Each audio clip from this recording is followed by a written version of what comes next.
honored to hand this over to Iyapa, who is, as needs no introduction, but has been one of the most amazing organizers and a big inspiration for me in this work. Thank you. All right, how's it going? He's like DSA prom, right? I know who's gonna be crowned DSA prom king or queen. It's not gonna be me.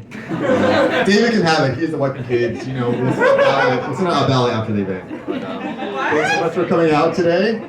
What? My name is Iyapa Saidi Tupac, proud socialist running in Lower Manhattan, District 65, which comprises Lower East Side, Chinatown, Two Bridges, Alphabet City.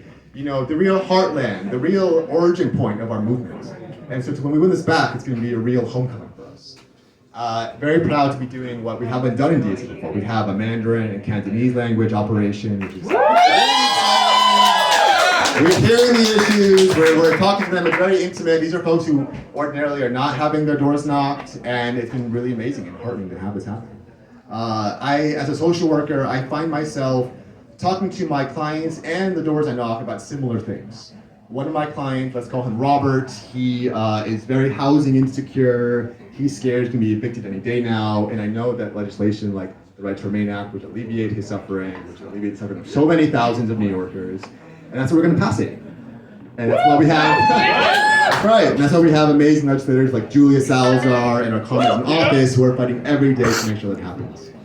I think about this door I knocked, her name is Maria, who told me about how she can't afford her surgery on her foot. And that's really scary. And I think about our amazing legislation like the New York Health Act, which will help her and so many working class folks so they can actually afford to have surgeries that are life-saving and they don't have to negotiate, you know, in this way. I also think about my district, which is surrounded by water, you know, District 65, water on both sides. And I think about the next time we get hit by another Hurricane Sandy or like Hurricane Ida, we're gonna get hit hard. And that's why passing the Build Public Renewables Act will really help us and get us off of the fossil fuel industry. As Build Public, BPRA, that's right. I think about my parents who came here as immigrants in the 80s and how they started with nothing and they didn't speak any English, so they couldn't advocate for themselves and they were exploited by the workers. And they couldn't bargain, right? The way that we have this amazing union movement that's really blossoming in our country. Shout out to Starbucks. Shout out to Amazon. Shout out to philanthropy workers who can bargain, who can unionize. Super exciting.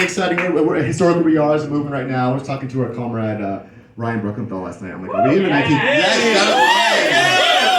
I was like, are we in the 1920s again? Because it's very, very exciting. But yeah, I'm your comrade. I'm a comrade you sharpened and made a better comrade and organizer. It's a real homecoming to be here with y'all. And yeah, don't be a stranger. Come out to my office at 14 Jefferson Street. Let's do a canvas. Let's knock on doors. Let's talk to people about Right to Remain, New York Health Act, the Public Renewables Act. Let's fight against this mega jail they're building in my community. Who wants that? Honestly, who wants a new mega jail? No. We're not going to have it happen. We're going to beat them. We are not a carceralist, campaign. That's not who we are. And we're going to, so please shut up for a sip, and I will see you all soon. Thank you so much.